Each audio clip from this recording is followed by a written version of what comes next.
Hello everyone and welcome to the Game Engine programming series where we write the game engine from scratch. Today I would like to continue our efforts to generate, open and build and run the solution that contains the game code for our game. And in the last video we managed to make the editor generate a new Visual Studio solution for us whenever we create a new game project. And today I would like to open Visual Studio from within the level editor. And also we will build a control that we can use to add header files and CPP files that contain our game code or entity scripts to Visual Studio solution of our game project.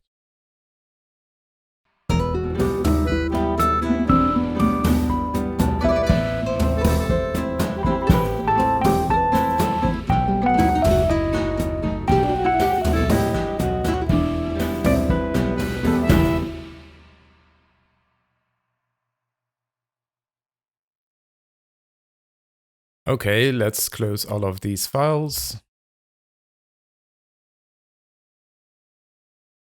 I would like to start by adding a new folder here for our gamedev classes. And here I'll add a class that will interact with Visual Studio.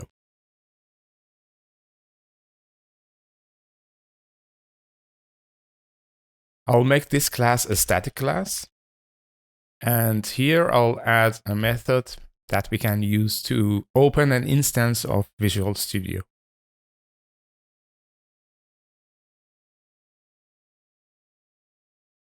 So in order to be able to interact with Visual Studio, we need something that's called EnvDTE. So we can look up the documentation. As you can see here, EnvDTE 80 contains objects and members for Visual Studio Core automation. So if we want to interact with Visual Studio from another process, we can use this namespace and the classes that it contains to interact with Visual Studio. So this is one of the namespaces that we need, and the other one is just EnvDTE. So everything I'm going to do here, although I'm doing them in C#, you can also do in C++. So if your editor is built in C++ or you're implementing your editor in C++, then you can just include or refer to this com.dll because it's a component object model, and those actually are usable in all languages. So you don't have to use C# for this or .NET framework. So we need to add references to these DLLs. So let's do that now.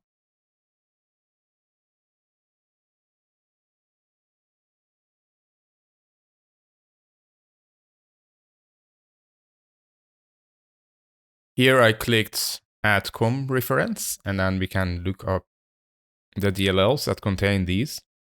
Here we need to add a reference to these two components. Now, if you look at the dependencies, we see a new item here. That's the com, and we included interrupt EnvDTE and interrupt DTE80. So now I can use these namespaces to refer to an instance of Visual Studio.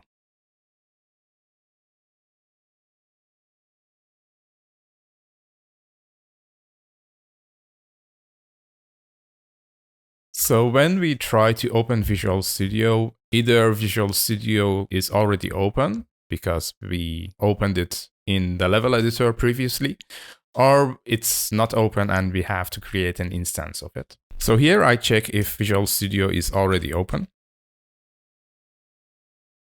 And it could also be that we lost the reference to Visual Studio because, for example, the level editor closed for some reason or crashed. And Visual Studio is still out there in system is open, but we lost this reference to it and we need to find it. So here, find and open Visual Studio. And here, that's the logic behind it. And if we can't find an instance of Visual Studio that's already open, we need to open an instance ourselves. So if after we did this, Visual Studio instance is still null, then we have to open it here ourselves. For that, we need also a program ID.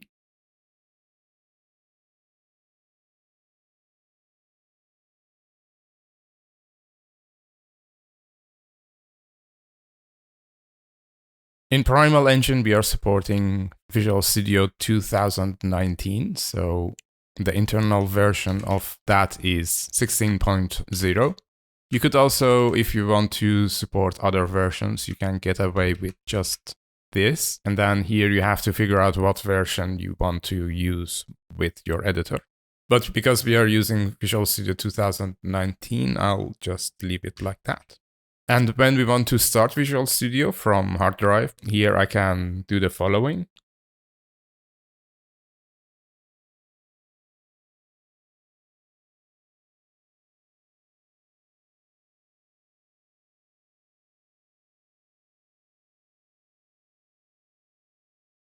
I need to make this static in order to be able to refer to it.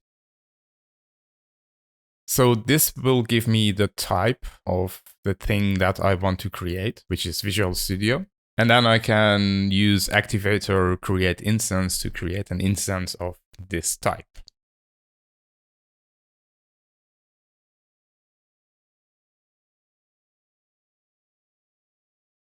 So this will start Visual Studio from the hard drive if it's not already running. And this whole operation could throw exceptions. So I'll enclose this in a try catch block.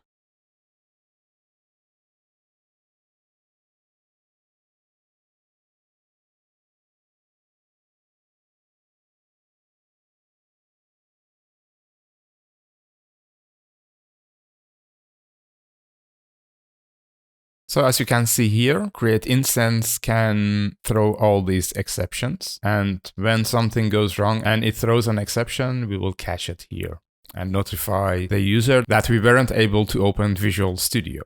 So let's examine the case where Visual Studio is already running on the system and we have to find it. For that, we can use something that's called a running object table, and it's an interface.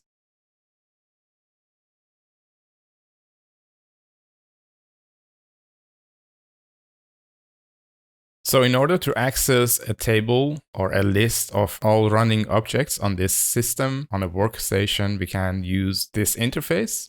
And then we can use something that's called a moniker, or actually an iMoniker interface, to go through the list and see if the object that we are looking for is already there. And we use an enumeration moniker for this table.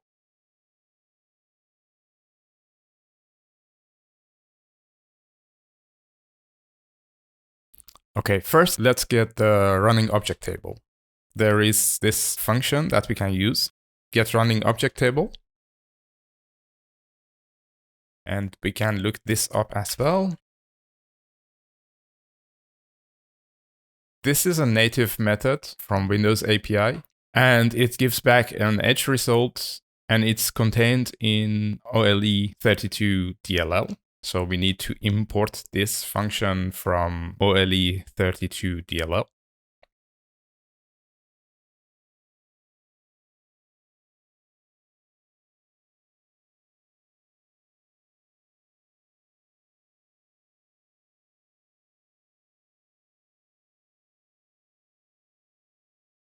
This is basically the same signature as here.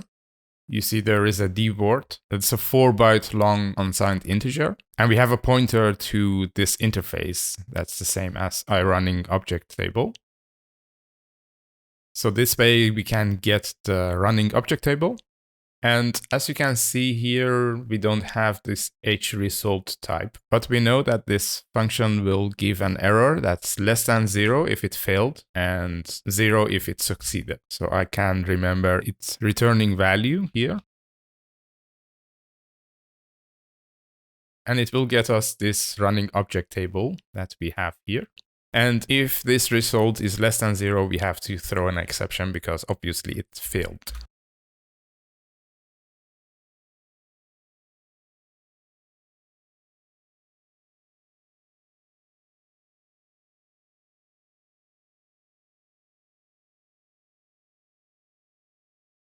So here, if this function failed, we throw a com exception and we convert the edge result to a hexadecimal value that is 8 characters long. So the user can look up this value in the documentation and figure out what went wrong. And if it succeeded, we can go and use it to search for an instance of Visual Studio.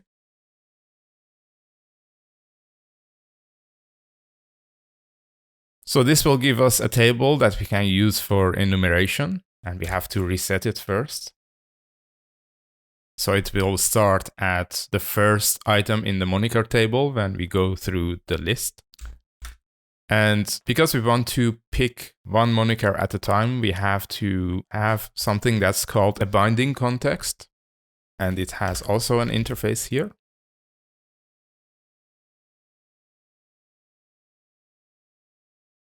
And we need to create a binding context now. So there is another function that we need to import from OLE32. And that one is create binding context.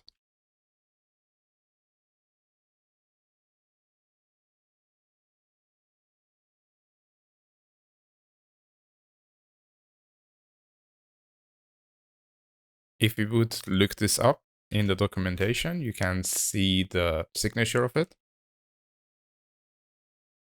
Here again, we have an edge result as a return value and something that's reserved and a pointer to this interface that we just used.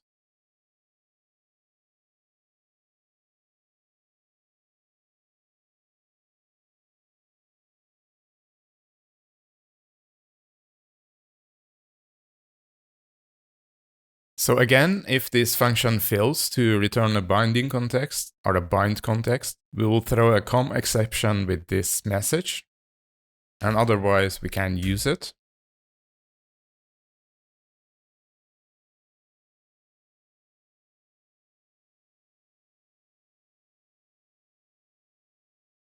To go through this table of monikers, we can use a method from this interface, which is just next.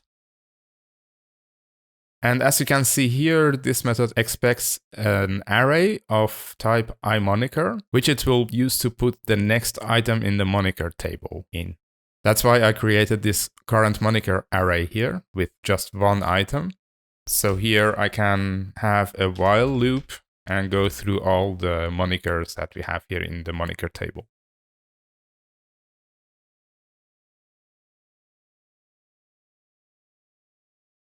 So we are looking for just one moniker at a time, and we use this current moniker to put that moniker in.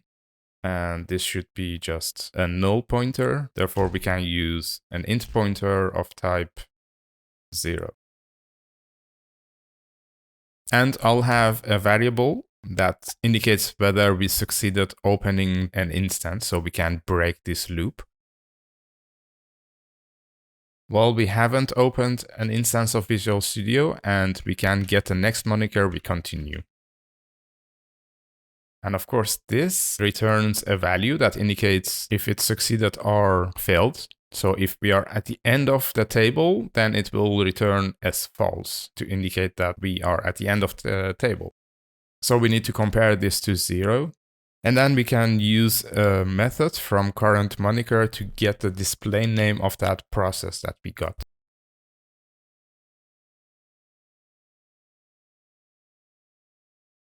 Here is where we need to use this bind context, because this current moniker needs to bind to running object table to retrieve this information.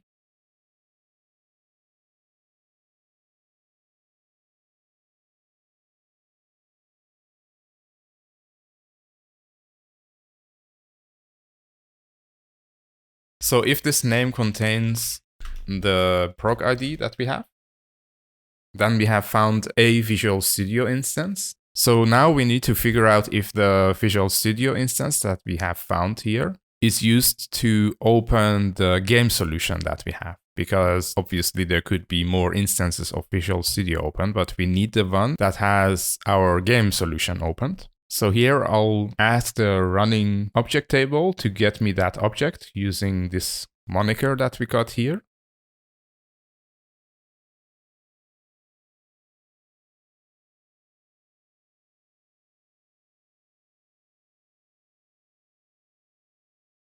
Again, check for the edge result and see if this object is not null, and otherwise we have to throw an exception.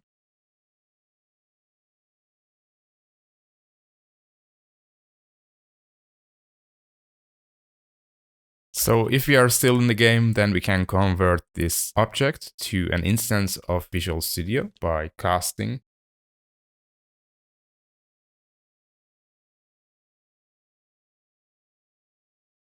And here we can compare the name of the solution with the solution that's opened in this instance of Visual Studio.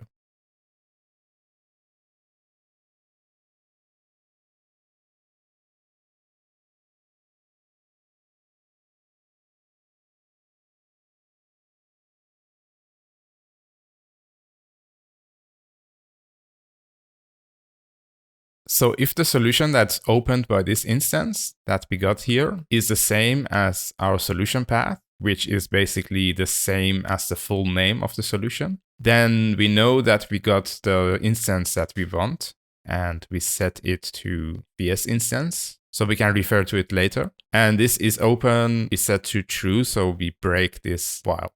We could also use a break, so we don't have to create another variable. This would work as well. And then we are done opening the Visual Studio or getting a reference to an already opened instance of it. So the last thing we need to do is to release these interfaces, because these are COM objects, and when we refer to them, the reference count is increased, and we need to call release to decrement the reference count. So here, regardless of whether we had an exception or not, we have a finally block that will always run. And here we can release these interfaces.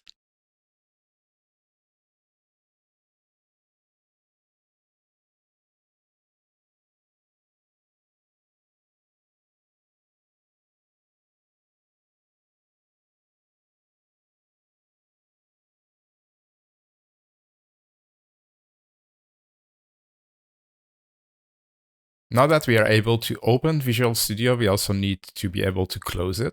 So I'm going to have another method that we can call to close Visual Studio.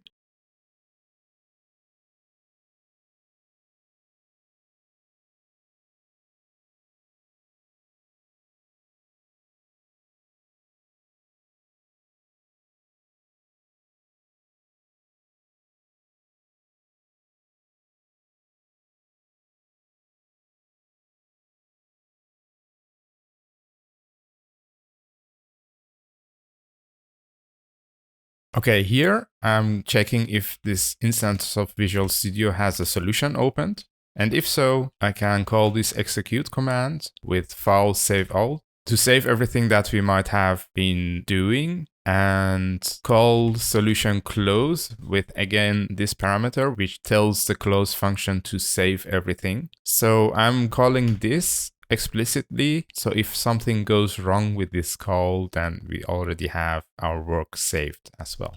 And these commands we can find here in Visual Studio. If you press Ctrl Q, you can look for key bindings. Here we can look for this string, and you can see that file save all is here. It's like Ctrl-Shift-S. And we can use this execute command to call these commands for building or running the project as well. So here, for example, we have build commands.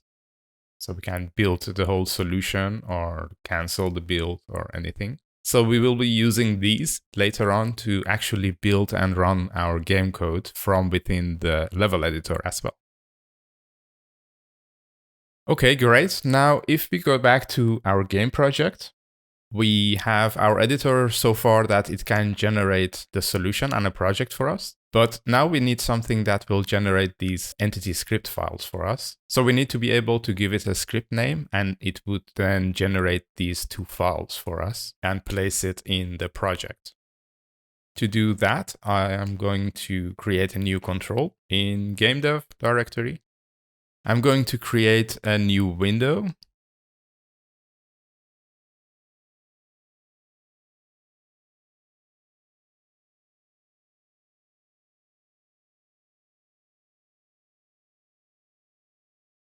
And this is going to look the same as the dialog window that we did in the last video to ask the user for the engine path. So this is basically a copy paste of this part. Except that we have now to put in other things here, of course, to ask the user for the name of the entity script. So the title of this window will be new script. And it has the same dimensions. Here, instead of just one label and a text box, we will have two, because I need to have the name of the entity script, but also I need a location for it, like folder location. So I'll copy paste this part.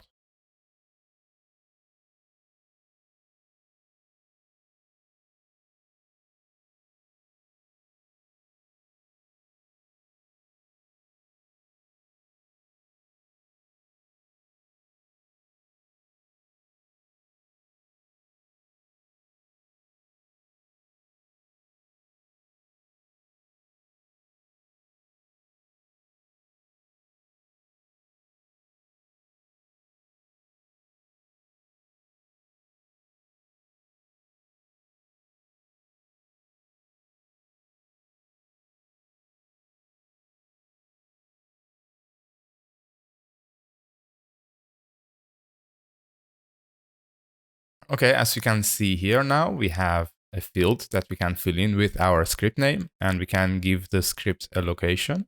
And then we can click create or cancel this action. Now I have to implement 3 methods to check if the script name is okay and the path is okay. These are basically the validation methods. And this method will finally create the script in the Visual Studio game solution that we have opened. So I'm going to press F12 to generate these methods for us. So here the first thing I need is a validation method. So we can validate the script name. And if it's not valid, we return without doing anything.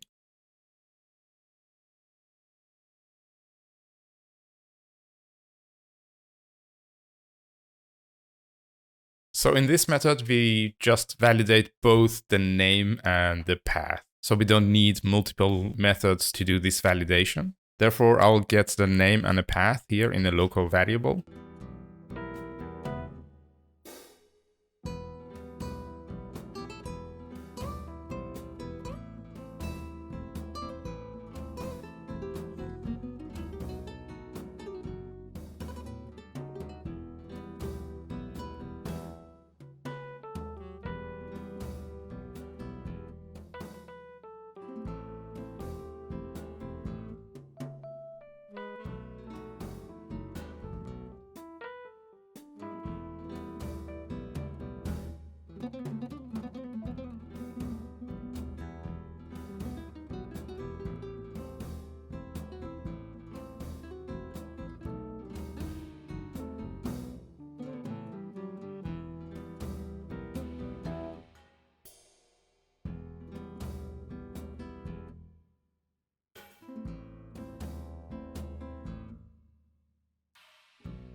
Okay, this method is pretty straightforward. We check if the name is not empty, then we check if it contains any invalid characters, and that it doesn't contain any white space in it. So names like some script is invalid because obviously we can't have C++ classes that contain white space.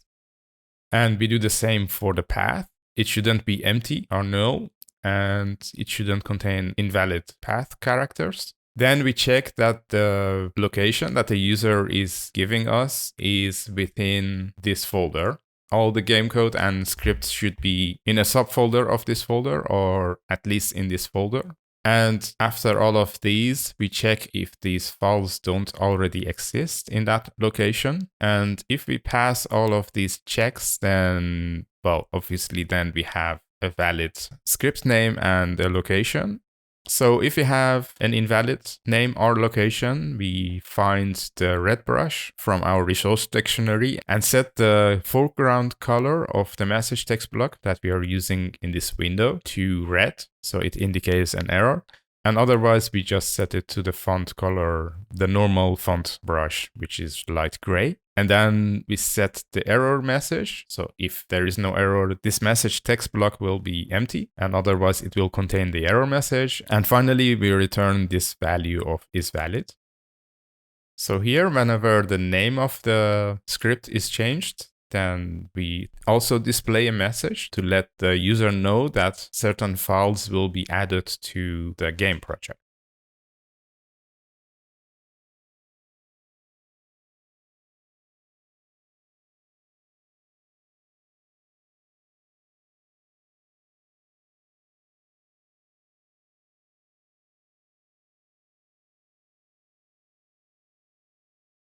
And when the user changes the path for the script files, then we just validate. So if there is something wrong with this path, then the error message will be displayed in message text block. So that's rather simple. And now if everything is okay and the user clicks on create button, we need to create the files. Because creating these files and adding them to the solution can take a couple of seconds, I'm going to make this create button click an asynchronous method so the user interface remains responsive. Here again, we do a quick validation. And because again, it could take some time, we don't want the user to change anything on that window, so we disable it. And then we'll try to create these files, which obviously could throw exceptions, so I'll put them in a try-catch block.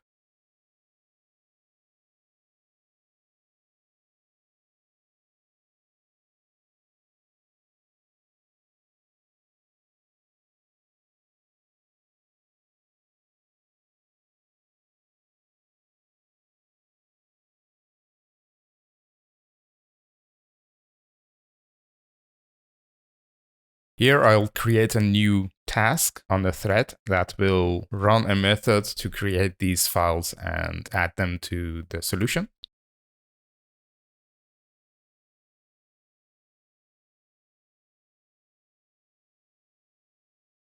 So we need the script name here and the location for it and the solution and the project name.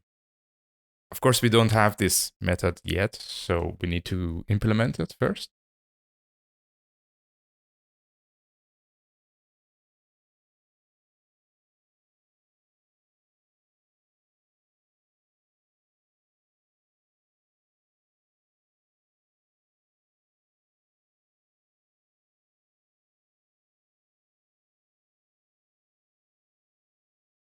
So the first thing we do is to check if this path already exists, and if not, we need to create it. So it's a path within our game code folder.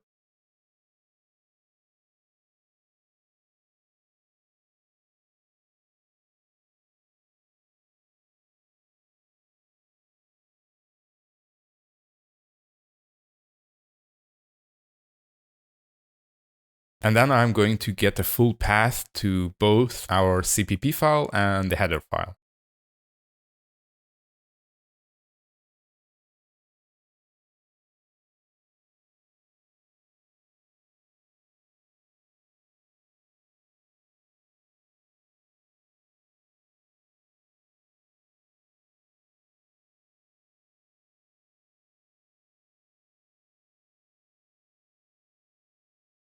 Here I'm creating two files to write to. Here is create a text file that will give us back a stream writer.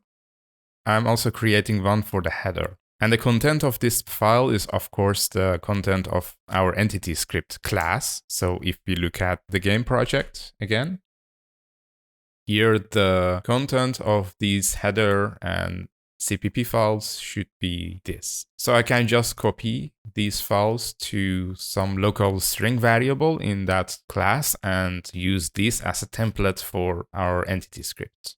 First, I'll copy the CPP file.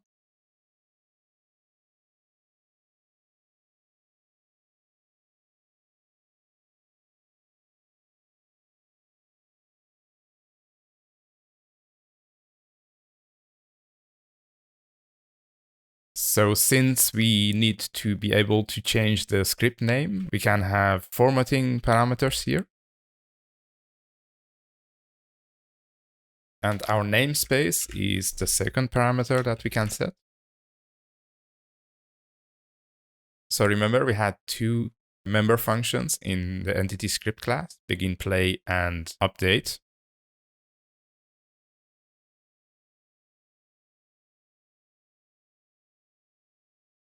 Because we can't use curly brackets, whenever we want them, we have to type in 2.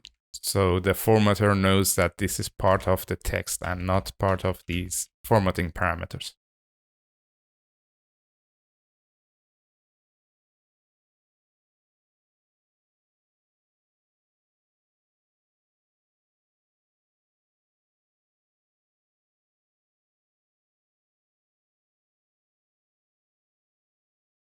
So this is the CPP file content, and the next one is for the header file.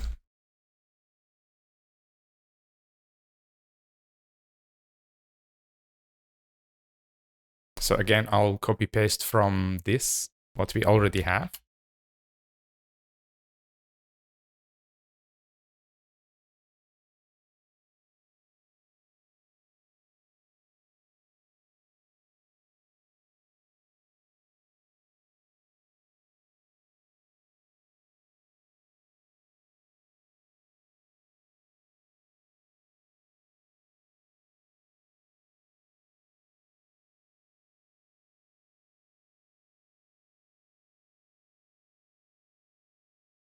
So now we can use these text strings as a template for the content of the script that we add to the solution.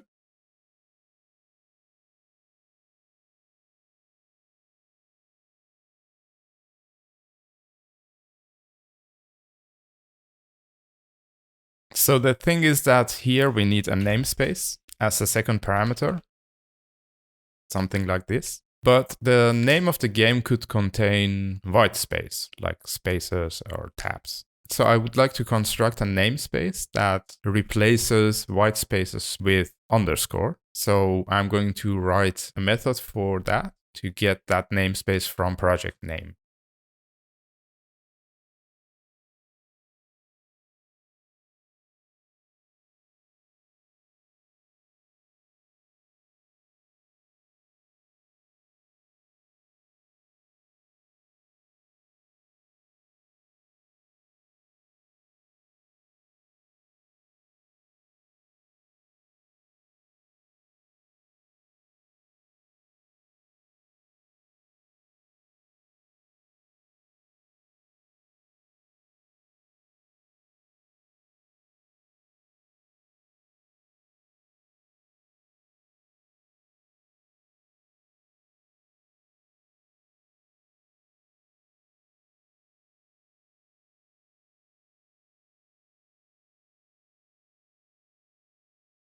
This method will get the project name and check if it's empty, which shouldn't occur ever. So if that's the case, this would actually be an exception. For now, I can just remove it because it shouldn't happen.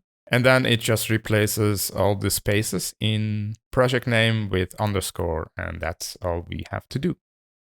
Okay, now we have this namespace, and then we are basically done writing to this file. And then we can do the same for the header file, using the header text. And here, of course, we need to define these variables. Because this method is run on a separate thread, we should capture these variables here locally, because otherwise we can't access anything that is used by the UI thread. So for example, this script's name is a UI element and we can't access it from another thread. So we need to get this text here locally so we can access it later when this task is run.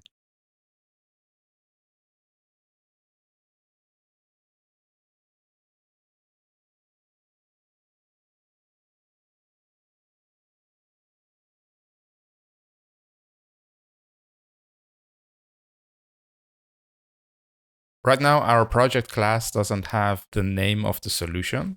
So we need to create a property that remembers what the name of the Visual Studio solution is.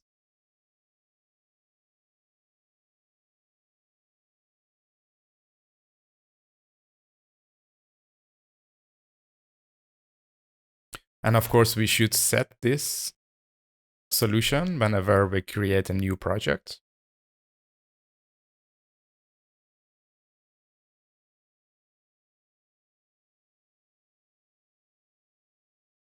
And I'll move this up to the other properties. This is a path to the solution, or the full path of the Visual Studio solution that we are using. And now that we have created these files, we just need to add them to the Visual Studio solution. Therefore, I'm going to create a method in Visual Studio class. And this method will expect the solution path and a project name and the array of our files.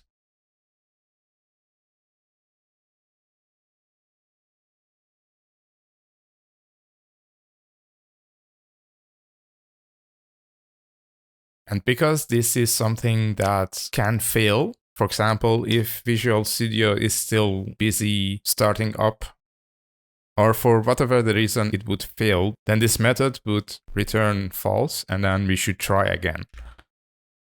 So I'm going to try this for 3 times, and every time that we fail, we wait for a second. So maybe then Visual Studio will catch up or not be busy anymore, and then we can try again.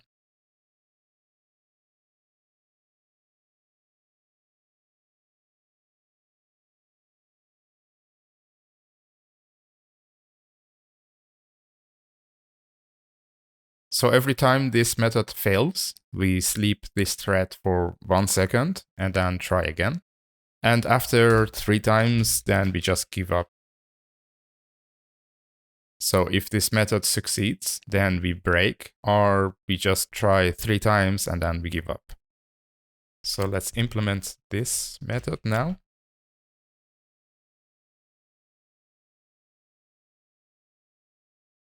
Here we want to first open Visual Studio if it's not already opened with this solution name or solution path.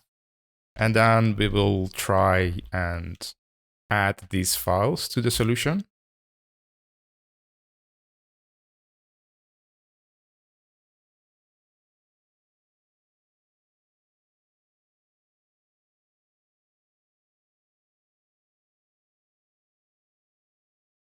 So if anything goes wrong, we return false and true otherwise. And here we can try and add the files to the project. If we have a Visual Studio instance,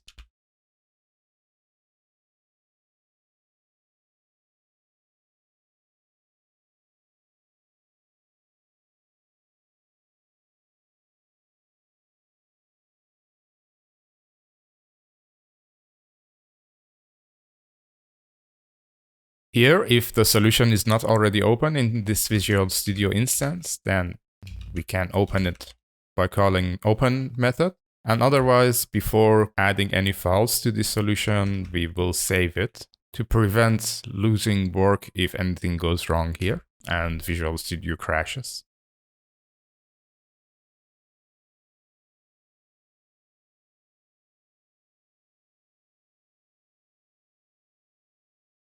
Here we go through all the projects in this solution, and for the project with the same name as this game project, we can add those files.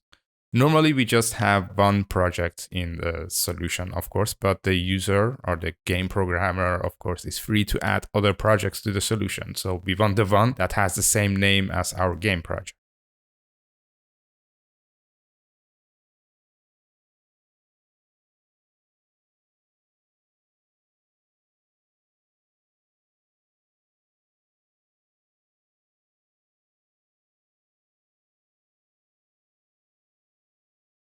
So if we found a project that at least contains the name of our project, then we go through the files that we got here as a parameter to this method and then add them to the project one by one by calling this add from file method.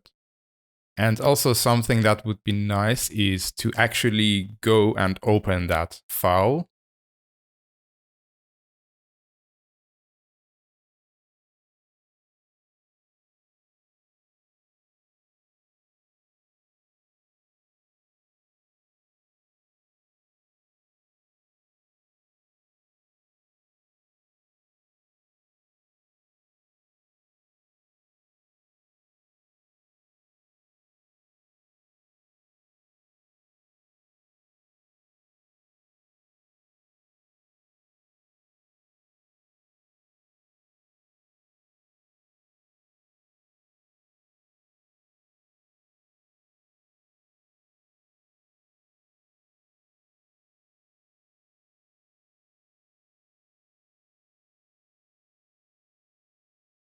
So this part finds the CPP file in this array of files and then tries to open that file in the editor in Visual Studio. And after that, it activates the Visual Studio main window and makes it visible.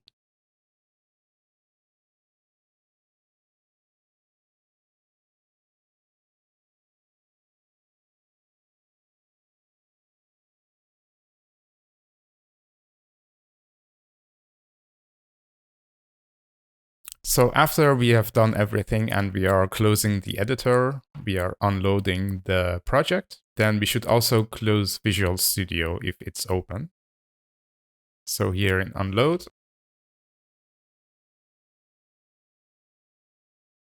call close Visual Studio method. And this kind of concludes everything that we need to do to add files to this Visual Studio game solution. Next, I want to add a button in the main window that opens this new script dialog that we just created so that we can add new scripts. And it's not in the main window, of course. It's in the world editor. So here next to undo and redo, I would like to add another button to create new scripts.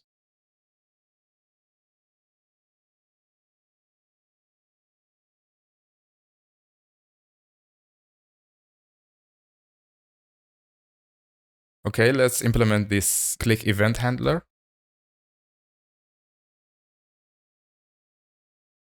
I see that I made a typo here. It should be dialog with a G. So let's rename these.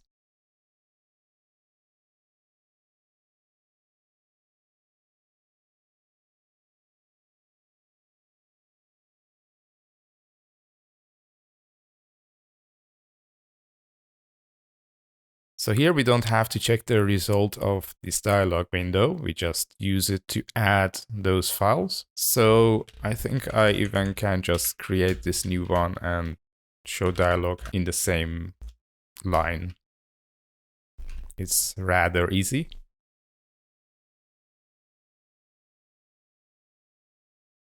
So now we have this button, and if we click it, then this window opens and it asks us to type in a script name. Now let's test if I can type in something that's invalid. Script name just appears to be okay with everything. If we go back to new script dialog,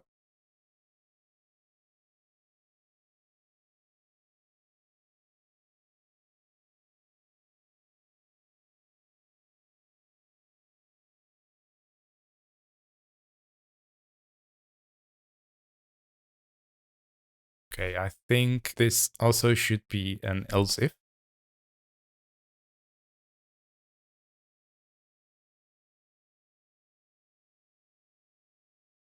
Yeah, that's better.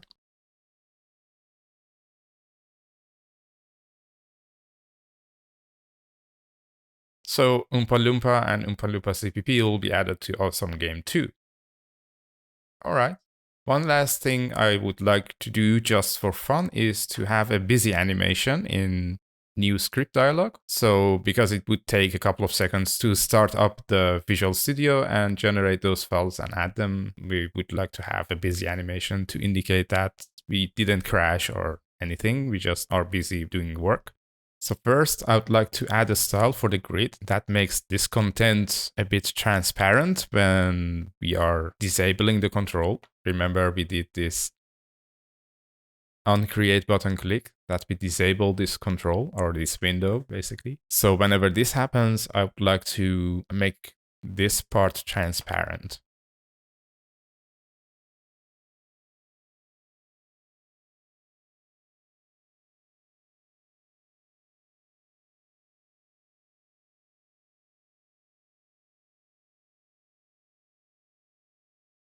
This will be half transparent when this window is disabled, and we are waiting for the code to generate and add those files. And here I'll just create a busy animation that will become visible whenever we are busy, obviously.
there you go. Here is our busy animation. And now if I open this window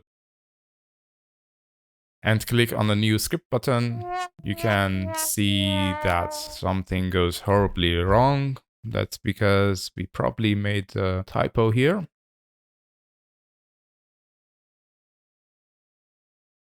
So here it's rotate transform dot angle. I think this should fix it. Let's try again. And here we see this nice animation. But of course, I only want to see this animation if we are adding the new script. So I'll have to make it visible then. Here in the code behind, when we click create button, I just make that animation visible, and when we are done adding these files, then we can make it invisible again.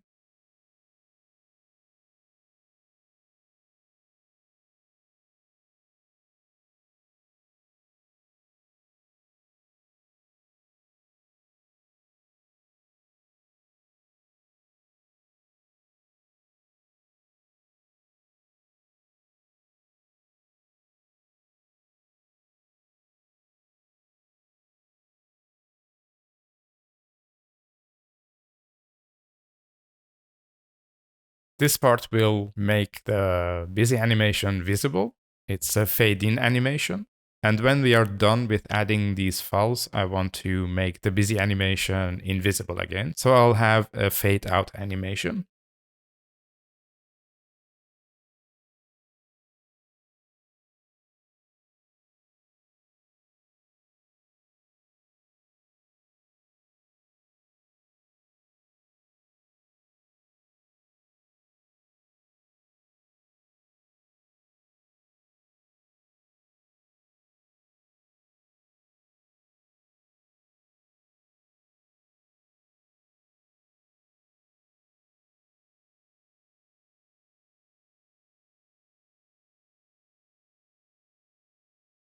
Here, when we are done with adding these files, we have a fade out animation. And after that animation has played out, then we, of course, close this dialog window, and then we are done. So now let's try and add our first entity script to this project.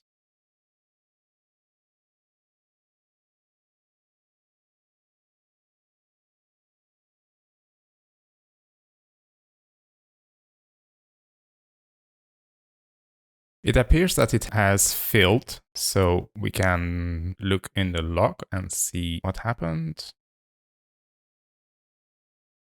Let's try again.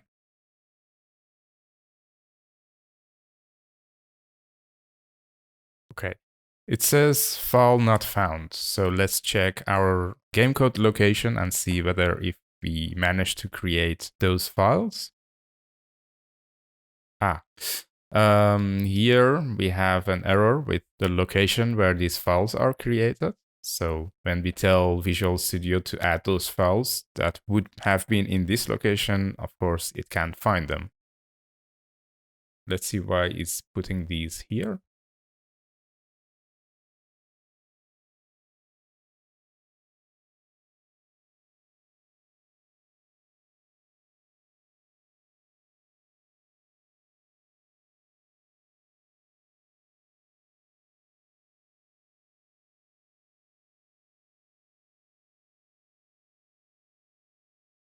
Okay, so the content of the path for our project is wrong, and we need to fix that. So let's see where that path is set. This looks okay, so we can use this here. Basically, this doesn't have anything to do with our problem, but let me see. Let's create a new project and see what the paths are that we get.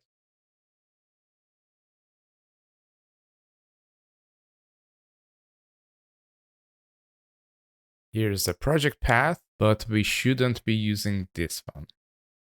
Let me see where it is used.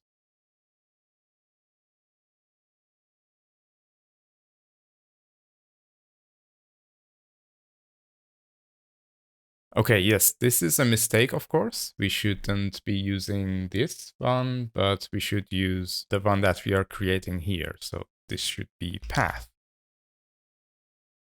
So now if I would create this, then it should be okay, but then probably we don't have to do this here then anymore. Yeah, because this path now contains the name of the project, then we can remove all of these and then it should be okay.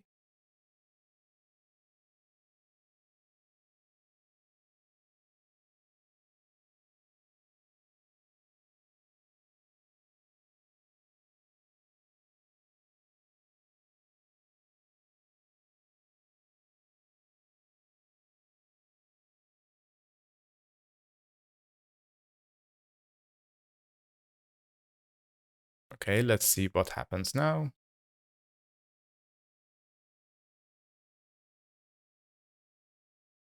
Now we see here that it created this solution and added these files.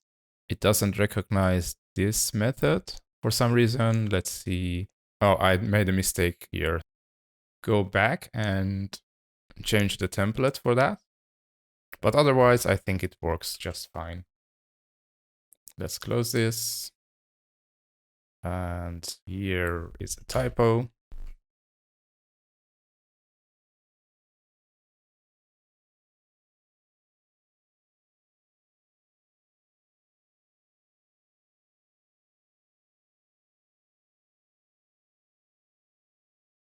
Good. So now we have this project and we have the header for this new script and the translation unit that we can use to write the script content. So this is it for today. I would like to continue next time with actually building and loading the DLL in the level editor and make it also possible to add script components in the level editor to the game entities that we have. Thanks for watching. If you like this video, please feel free to like and subscribe. If you join me on Patreon, you'll get access to the code on GitHub, so you don't have to type everything over from the video. Plus, there are also other nice goodies and rewards exclusive to my Patreon supporters. Please use the link in the video description to check them out. I hope to see you next time. Until then, take care and happy game engineering!